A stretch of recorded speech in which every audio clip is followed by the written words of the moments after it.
Ton métabolisme n'est pas lent ou cassé, il s'adapte juste à ce que tu lui fais subir. Si tu manges pas assez pendant trop longtemps, tu te sens fatigué, tu bouges moins, t'as faim et surtout le poids sur la balance ne descend plus. Dans les prochaines minutes, je t'explique comment relancer ton métabolisme proprement sans reprendre du gras. Le scénario que tu connais parfaitement. Tu fais tout bien, mais ton corps il ne suit pas. Tu multiplies les efforts, que ce soit à la salle, tu augmentes le volume, tu mets plus lourd, tu rajoutes du cardio à la fin de tes séances, tu fais plus de steps, tu passes de 10 000 à 15 000, voire même 20 000 pas par jour. Tu essaies de manger assez bien et au final, le résultat c'est que ton poids il ne bouge pas, tes abdos sont toujours invisibles et t'as l'impression d'en faire toujours plus pour rien. Déjà, je te rassure, ton métabolisme il est pas cassé, il s'est juste adapté. Ton corps il te dit simplement qu'il manque de carburant. Les signaux que tu peux sentir, c'est une fatigue qui est permanente, tes performances en salle de sport qui sont en chute libre, tu es irritable et t'as zéro patience. Il y a aussi forcément ton poids qui est bloqué sur la balance malgré le fait que tu sois en théorie en déficit calorique et tu as également des pensées obsessionnelles vis-à-vis de la nourriture. Si tu coches plusieurs de ces cases, c'est que ton métabolisme il s'est adapté justement. La raison qui fait que ton corps te freine, c'est que ton déficit est trop long et trop dur et donc le système se protège. Ce qui se passe, c'est que forcément t'apportes pas assez d'énergie à ton corps, donc il a pas assez d'énergie disponible et donc il met la priorité aux fonctions vitales, à savoir faire pomper ton cœur, respirer, etc.,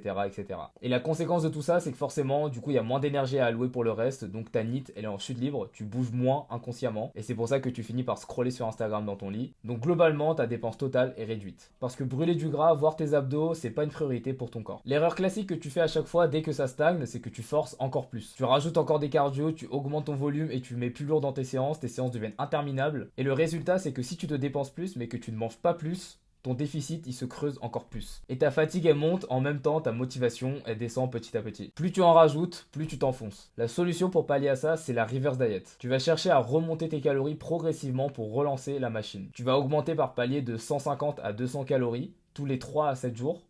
L'objectif avec tout ça, c'est de retrouver ton vrai maintien calorique. Et pour réussir ce processus, tu dois traquer ton poids à jeun chaque matin. C'est contre-intuitif, mais tu vas devoir manger plus pour relancer ta perte de gras. Ce qui est normal pendant une reverse diet, c'est que le poids, il peut bouger, mais ce n'est pas du gras, d'accord? Les premiers jours, ton poids, il peut monter légèrement, mais il faut pas paniquer. Souvent, ça va se stabiliser et dans la majorité des cas, ton poids, il va être stable et parfois même, tu vas perdre un peu de poids. Et attention, pendant une reverse diet, tu dois absolument maintenir ton intensité à la salle de sport et tu dois avoir l'intention de progresser sur tes exercices. L'objectif, c'est de garder un volume qui est raisonnable pour pas générer trop de fatigue et de continuer à construire de la masse musculaire ou de la maintenir. Et concrètement, mieux récupérer. Parce que si on part du principe que ton métabolisme s'est adapté et que maintenant tu fais une reverse pour remonter tes calories et relancer ton métabolisme, le fait d'augmenter tes calories va faire en sorte que ta récupération sera meilleure. Puis la récupération, c'est ton multiplicateur. Ta priorité, c'est de dormir au minimum 7 heures par nuit. Le mieux, c'est 8 heures ou plus, mais le grand minimum de chez grand minimum, c'est 7 heures. Bien t'hydrater entre 1,5 et 2 litres et on est rarement trop hydraté, donc n'hésite pas à boire un tout petit peu plus. Et le bénéfice à tout ça, c'est que tu vas avoir moins de stress et tu auras une meilleure adhésion sur le long terme parce que forcément, si tu dors plus, tu seras moins fatigué et donc tu auras moins de mal à faire tes tâches. Tu ne relances rien en vivant en dette de sommeil. Les signaux qui vont montrer que ça fonctionne, c'est une énergie en hausse tous les jours, tu as un meilleur sommeil, tu arrives à mieux dormir,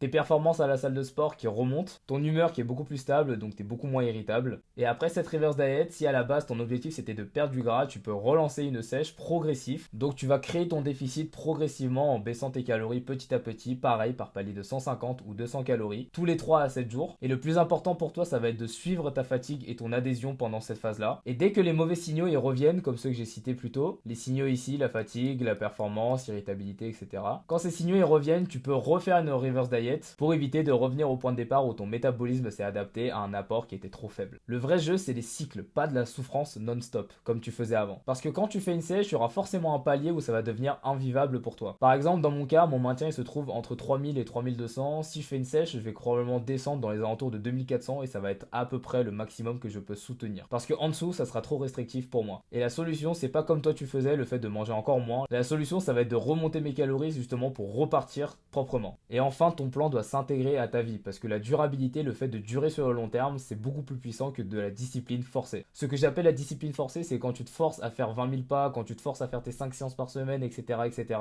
Ça, ce n'est pas de la discipline, c'est juste de la folie. Et enfin, le message final, c'est que quand tu as un métabolisme qui est sain, je t'assure que ça te crée une liberté qui est incroyable. Et surtout, ça permet d'avoir des résultats qui durent sur le long terme. Et la vérité, c'est que personne n'a un métabolisme qui est foutu ou cassé. Ton métabolisme, il s'adapte, c'est tout. La stratégie, clairement, c'est d'investir dans ta reverse diet pour pouvoir mieux sécher après. Et sache que si tu arrives à voir tes abdos avec un processus horrible, tu seras probablement détruit à l'intérieur de toi et donc ce ne sera pas une victoire. Maintenant, pour poursuivre, je te redirige vers mon guide sur la perte de gras, c'est le guide le plus complet que tu peux trouver sur internet. Tu as juste à suivre étape par étape ce que je te dis sur cette vidéo et il n'y a aucun univers où tu ne perds pas ton gras. Parce que je le dis souvent, mais la perte de gras c'est quelque chose de mécanique. Si tu fais bien les choses, il n'y a aucun univers où ça ne fonctionne pas. Allez, sur ce, moi je te dis à la prochaine.